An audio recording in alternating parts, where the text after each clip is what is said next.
Hello YouTube, this is Demar1079 coming at you with another World of Warships Legends review. And today we're taking a look at the USSR October Revolution Battleship. Formerly a Maran or Sevastopol, one of the two. I said the first one right or anything. Of the Tsarist Navy. It is a, let me see how to say it. Gengont, a Gogont class battleship. This is what they originally looked like back when they were purchased made in 1914, and this is what the Soviets did to make them more seaworthy and semi-stable. Armed with 12-inch guns of the time, of course, since they didn't have, well, the resources or an actual gun to upgrade. Which even if they did upgrade, then they had to get a bigger turret, bigger barbette, or they'd have to lose one of the turrets. One of the gun barrels, I mean, to get the turrets to have bigger armaments, potentially. But what you can get with the October Revolution, the layout. And this flag I know is for the cruiser I did, or destroyer I mean a while back, but is the closest thing to an actual proper Russian naval flag. You can see everything that they can get to, how she is armored, and right there.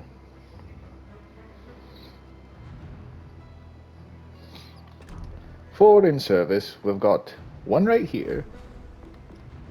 We have this one, and we do have another tier 4, which is for still in her Tsarist Russian Navy configuration, the Nikolai the First, which I don't know. Let me know in the comments below if you have the PS5 version, can you still buy the PS4 one, and it would still give you the ship? Because then maybe I'd do a video on that, because it's not that expensive, really. But the captain, with everything here. And now let us take her off on her maiden voyage, of course, against the AI first to get a feel for her, and then of course against actual players. Pretty much history time. Well, there's not that much to go on. They were ordered in 1911. They were not commissioned until 1914, and it was like, ooh, do we do this? What type of ship did they do? Until HMS Dreadnought came around, and then they're like, okay, let's do this. And then they had arguments like, okay, should we use a more bigger power plant that's not as powerful to get them up to speed, or this new high pressure system that gives us the power that we need for using less space and all that.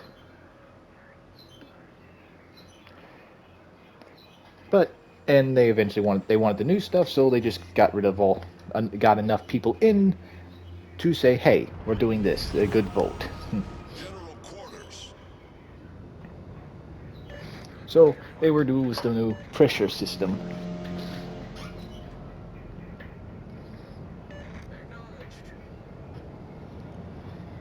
They did not see much or any action in the First World War. Even though they were in the, I think it was Arctic fleet or around there, they never got to go toe-to-toe with any high seas fleet German battleships or battle cruisers of the day. So not much went there. One was somewhat damaged, which we'll get to in a little bit. Actually leads to, well, the damage actually leads to why that one wasn't around. It's actually this. The most combat I think they did see is when the revolution happened, which actually two of them were communists, were a part of the Red Russians fleet, And the other two were the White Russians when they just did bombardments. And of course, after that, they were all seized for the Soviet Navy. And then, as you can see, is what their upgrades entailed, giving them true anti-aircraft guns, firepower, and handling capabilities, but did not up their armor, so they're still armored against, well, potentially close to what their 12-inch, their own 12-inch guns, not anywhere near the 12-inch guns that the Russians had to fight if they ever had to go against the French, this, the French, the Germans, or the British navies, or even the Italian navies, because I believe that the big three of armor production was British, American, and Japanese. I don't know much about the Russians in terms of their armor, how it's scaled, since they only made they only got into the first generation of dreadnoughts. Pretty much this October Revolution here is one of the four only ever produced Russian battleships. So, these are the only types of ships that ever saw combat, either against themselves and their enemies. Which come their enemies, here comes the Nazis. Two of them actually had to retreat backwards, retreating alongside the Red Army against against the advancing German army. So that didn't do well. The fourth one of them was damaged in the revolution, and then they ran out of money, and they just made it a barrack ship for a while.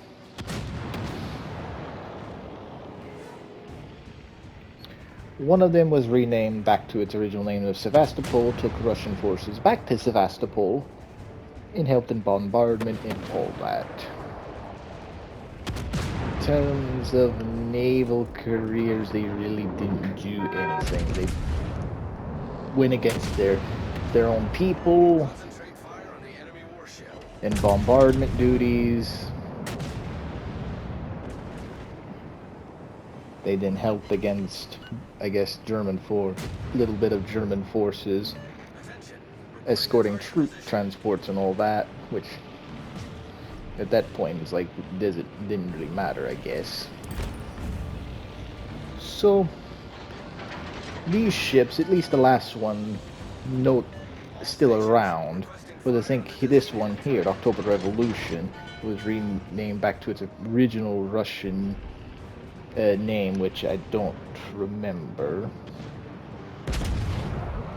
And it was stated that supposedly these were supposed to be done in the early 50s, but the last known credible information was stated that the last of one of these hulls was got rid of in 58.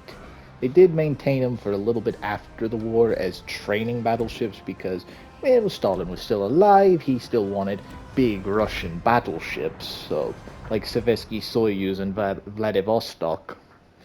But of course, those ships never came to be. When Stalin died, they died because no one wanted them. It's like, who's gonna pay for them? It's like, it's better to get these, maybe something close to it, like a super cruiser of the Alaska class battleships and all that, and something contemporary to like the pocket battleships and even the Scharnhorst class of battleships that the German Navy had potentially. Since they were fast, well armored, and their guns could go through basically anything except basically another battleship, which by the time that the last Gunnerg class battleship here was decommissioned, the only ones left anyways that had battleships were the United States, Great Britain with that of Vanguard, the two Resolute class battleships, Resolute and Jean d'Arc of the French Navy, and I think the Italians still had some of their old World War I era battleships that they armor that they heavily modernized to make them contemporary ships to World War II standards, with still 13.5-inch guns that they drilled out the bores of them to make them from 12 inchers to that. So realistically, since yeah, the upgrades helped stabilize the gunnery capabilities of these ships and made them a little bit better sea keeping, and the 15-inch guns of the British and the French would have destroyed them, even though, yeah, they also had the 14-inch King Georges and the two Nelson classes still around. They weren't going to bring them back. The only one who was good was still Vanguard, since the rest of them were basically used until they were broken. Same goes with the battle cruisers, which this ship actually could be just easily taken out by a battle cruiser with how her armor was laid out. Is what I've heard, what the research I looked into, and I'll put it all the videos down in the description below so you can take a look for yourselves if you would like. But yeah, so pretty much the British with their 15-inch guns could sink these ships. The Americans with their primarily 16-inch gun navy could easily destroy these ships. The Italian, like Julio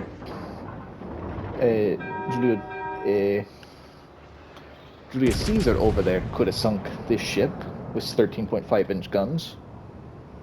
Which, especially that, if you know how to use that ship in the game, she's a Citadel mastered.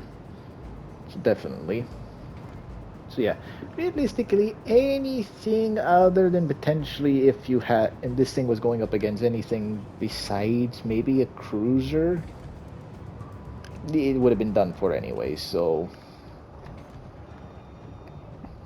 pretty much, the battleship school idea is like, good, use an older ship that's not like frontline service really anymore to potentially train sailors for the potentiality for either something a new heavily armed super cruiser with 12-inch guns like this ship has, which is smart, or just to get the general idea of maybe handling a bigger 16-inch gun of the plan, let it Vostok and Sovietsky Soyuz class battleships is good. And also just train officers on, like, hey, here's a capital ship. Let's see how you use it to see if you're ready, you're good to be an officer. Which, like I said, by the 58, these ships are pretty much gone. They were hulls or getting ready to be sold for scrap.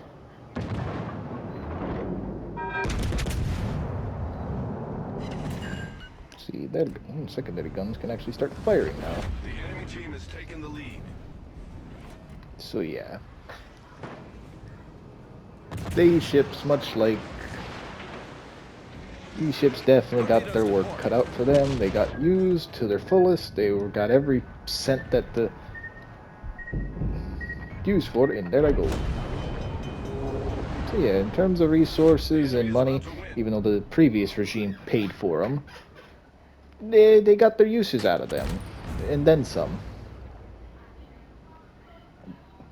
So where she stacks up to, if she's pretty good in the game, good. Definitely better than her sister ship of the Tsarist Navy. So, on my thoughts, if you can get her, she's only like $20, give or take. Maybe a little bit more. Yeah, about $25. I say you can get her if you want her, or you just have it lying around over 6,000 doubloons. I'd recommend getting her.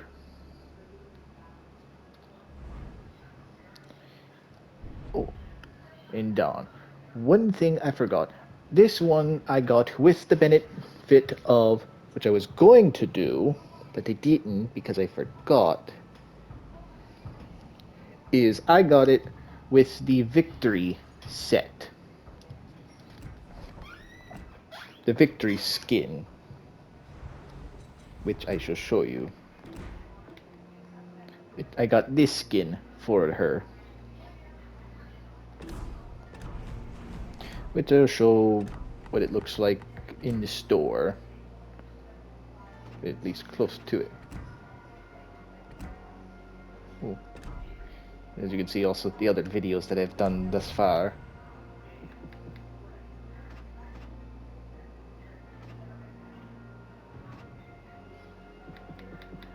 Basically, all these like victory type skins. It's not like this, which would have been nice for Vladivostok to get, but something similar to that. It's got a big old red star and everything